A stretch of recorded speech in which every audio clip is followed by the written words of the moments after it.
Hello everyone, once again जय हिंद आप सभी को। आज एसएससी फेज 10 परीक्षा 2022 का 2 अगस्त का सेकंड शिफ्ट का भी एग्जाम खत्म हो गया है। आज के सेकंड शिफ्ट में जितने भी क्वेश्चन पूछे गए थे हम लोग इस वीडियो में पूरा एनालिसिस करने वाले हैं। तो फ्रेंड्स, जीके के जो भी क्वेश्चन आए थे इस वीडियो में आपको देखने को मिलेगा। मैथ किस टॉपिक से ज़्यादा क्वेश्चन बने थे, रीजनिंग कैसी आई थी और इंग्लिश किस टॉपिक से ज़्यादा क्वेश्चन पूछे जा रहे हैं, हम लोग इस वीडियो में पूरा एनालिसिस करेंगे। तो फ्रेंड्स, अगर आपका भी एग्जाम आने वाले अगले शिफ्टों में है तो आप इन सभी क्वेश्चन को जरूर पढ़ के जाना, क्योंकि क्वेश्चन आगे रिपीट हो सकता है। तो फ्रेंड्स, आपको बता दें कि अगर आप हमारे चैनल पर नए आए हैं तो चैनल को सब्सक्राइब कर लीजिए, जहां आपको हर एक एग्जाम का एनालिसिस कराया जाता है। तो फ्रेंड्स, आइए बिना देरी के स्टार्ट करते हैं आज के पूछे गए पहले क्वेश्चन से। तो फ्रेंड्स, पहला क्वेश्चन देखिए पूछा गया था फिजिक्स से, स्टेरेडियन किसका मात्रक है। तो फ्रेंड्स देखिए, मात्रक से क्वेश्चन पूछा गया था फिजिक्स सब्जेक्ट से। स्टेरेडियन किसका मात्रक है, तो घन कोण का मात्रक होता है स्टेरेडियन। इसका आंसर घन कोण बिल्कुल सही था। अगला क्वेश्चन पूछा गया था राष्ट्रीय महिला आयोग का गठन कब किया गया। तो फ्रेंड्स, राष्ट्रीय महिला आयोग का जो गठन किया गया था वो 31 जनवरी 1992 ईस्वी में किया गया था।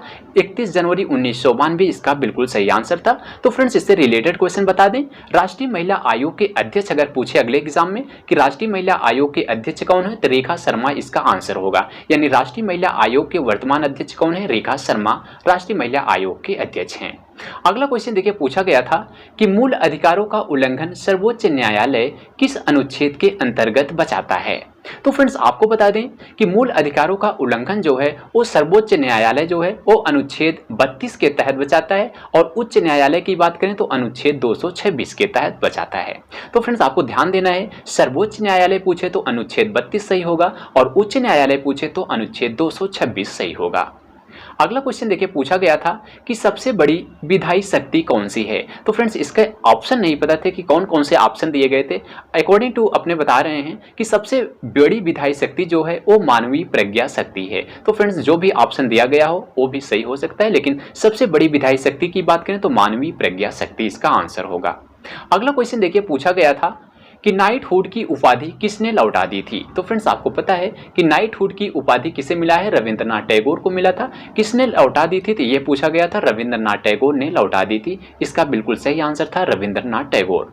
क्यों लौटा दी थी, तो फ्रेंड्स इससे रिलेटेड हम आपको बता दे रहे हैं कि 1915 में कवि रविंद्रनाथ टैगोर को ब्रिटिश सरकार ने नाइटहुड की उपाधि से नवाजा था। अब यहाँ से क्वेश्चन बन सकता है कि रविंद्रनाथ टैगोर को नाइटहुड की उपाधि कब मिली थी, तो 1915 ईस्वी में मिली थी। किसने दिया था, ब्रिटिश सरकार ने दिया था। किसने दिया था, ब्रिटिश सरकार ने दिया था। आगे देखिए, लेकिन 13 अप्रैल 1919 में हुए जलियांवाला बाग हत्याकांड के विरोधास्वरूप उन्होंने नाइटहुड की उपाधि ब्रिटिश सरकार को लौटा दी थी। तो कब लौटा दी थी, जब 1919 में जलियांवाला बाग हत्याकांड हुआ था, तब उन्होंने अपनी नाइटहुड की उपाधि को लौटा दिया था।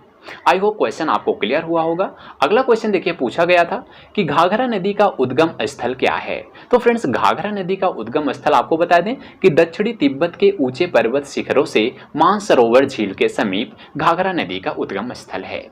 यह इसका बिल्कुल सही आंसर था। अगला क्वेश्चन देखिए पूछा गया था कि 2011 में भारत की जनसंख्या कितनी थी। तो फ्रेंड्स, आपको पता है कि 121 करोड़ के लगभग जनसंख्या है, लेकिन उसमें ऑप्शन में पूछा गया था मिलियन में। तो आप लोग को कन्वर्ट करना होगा 121 को मिलियन में कन्वर्ट जब आप करेंगे तो उसमें आएगा 1210 मिलियन। तो इसका आंसर 1210 मिलियन था। आप लोग कमेंट करके बताइएगा कि क्या ऑप्शन में 1210 मिलियन था कि नहीं था। तो फ्रेंड्स, 2011 में अगर आप देखेंगे तो 2011 में भारत की जो जनसंख्या है वो 1210 मिलियन के लगभग थी। अगला क्वेश्चन देखिए पूछा गया था कि 2020 में भारत की बेरोजगारी वृद्धि कितनी है। तो फ्रेंड्स, आपको बता दें कि 2020 में जो भारत की बेरोजगारी बढ़ी थी वो पूरा मिलाकर 7.11% थी। तो यानी 7.11% इसका बिल्कुल सही आंसर था। अगर बात करें 2019 की, कि 2019 में बेरोजगारी जो थी वो 5.27% थी। तो 5.27% से बढ़कर 7.11% हो गई थी 2020 में। अगला क्वेश्चन पूछा गया था कि ऋग्वेद में कितने मंडल हैं। तो फ्रेंड्स, आपको बता दें कि ऋग्वेद में 10 मंडल हैं। आपका आंसर 10 बिल्कुल सही था। इसके अकॉर्डिंग बता दें कि 10 मंडल हैं और उसमें 1028 सूक्त हैं और वर्तमान में 10,462 मंत्र हैं। आगे क्वेश्चन पूछा जा सकता है ऋग्वेद में कितने सूक्त हैं, तो 1028 और कितने मंत्र हैं, तो 10,462 मंत्र हैं। अगला क्वेश्चन देखिए पूछा गया था कि तानसेन के समय उनके कवि कौन थे? तो फ्रेंड्स आपको बता दें कि तानसेन के समय उनके कवि स्वामी हरिदास हैं। तो स्वामी हरिदास इसका बिल्कुल सही आंसर था। अगला क्वेश्चन पूछा गया था कि चोल वंश का पहला शासक कौन था? तो फ्रेंड्स आपको बता दें कि चोल वंश का जो पहला शासक था वो विजयालय था। तो विजयालय इसका बिल्कुल सही आंसर था। चोल वंश का पहला शासक विजयालय। और इससे रिलेटेड क्वेश्चन बता दें कि चोल वंश का अंतिम शासक भी पूछ सकता है। तो फ्रेंड्स आपको बता दें चोल वंश का अंतिम शासक जो था वो राजा राजेंद्र तृतीय था। तो चोल वंश का अंतिम शासक राजा राजेंद्र तृतीय और पहला शासक विजयालय था। अगला क्वेश्चन पूछा गया था कि 1526 में पानीपत की लड़ाई में इब्राहिम लोदी की सेना को किसने हराया था? तो फ्रेंड्स काफी इंपॉर्टेंट क्वेश्चन है, यह एसएससी एमटीएस में क्वेश्चन पूछा गया था। 1526 में पानीपत की लड़ाई में इब्राहिम लोदी की सेना को किसने हराया था? तो बाबर की सेना ने हराया था। आपको पता है कि 1526 ईस्वी में अगर यह पूछ सकता है कि 1526 में पानीपत की लड़ाई किसके बीच लड़ी गई थी, तो आपका आंसर होगा इब्राहिम लोदी की सेना और बाबर की सेना, यानी दोनों के बीच यह युद्ध हुआ था। इसमें किसकी विजय हुई थी? तो बाबर की सेना की विजय हुई थी, इब्राहिम लोदी की सेना पराजित हुई थी। आई होप आपको क्वेश्चन क्लियर होगा। ये सभी जीके के क्वेश्चन पूछे गए थे जो हमने आपको सभी को बता दिए। आप लोग इसको रिपीट करके जाना, आगे क्वेश्चन जरूर रिपीट होगा। आगे हम बात करते हैं मैथ सब्जेक्ट की। तो फ्रेंड्स मैथ सब्जेक्ट में आपको बता रहे हैं किस टॉपिक से इस शिफ्ट में ज़्यादा क्वेश्चन बने थे। तो टाइम एंड वर्क एक टॉपिक था जिसमें आज 2 क्वेश्चन देखे गए थे।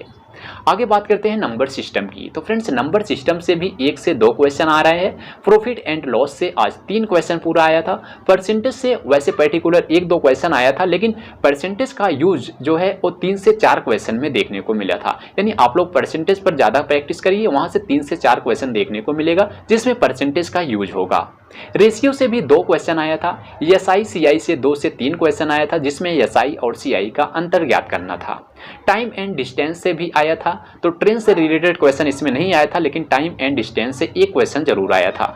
मेंसुरेशन की बात करें तो यहाँ से 2 क्वेश्चन आया था। तो फ्रेंड्स इन सब टॉपिक पर आप विशेष ध्यान दीजिएगा, यहाँ से ज़्यादा क्वेश्चन बन रहे हैं।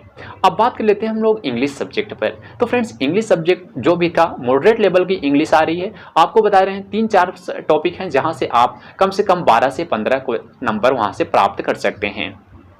जैसे सेंटेंस इंप्रूवमेंट की बात करें, यहाँ से 1-2 क्वेश्चन आ रहा है। इडियम फ्रेजेस से 1 क्वेश्चन आया था। एंटोनिम एंड सिनोनिम से भी 3 से 4 क्वेश्चन आए थे। नरेशन से 2 क्वेश्चन आया था। एक्टिव एंड पैसिव से भी 2 क्वेश्चन आया था। और इन सब ओकैब की बात करें, ओकैब से कम 7-8 क्वेश्चन आ रहे हैं। और एक 1 वर्ड आया था कि सिस्टर की हत्या को क्या कहा जाता है। तो आप लोग कमेंट बॉक्स में बताइएगा इसका आंसर क्या होगा। सिस्टर की हत्या को क्या कहा जाता है, ये 1 वर्ड में आया था।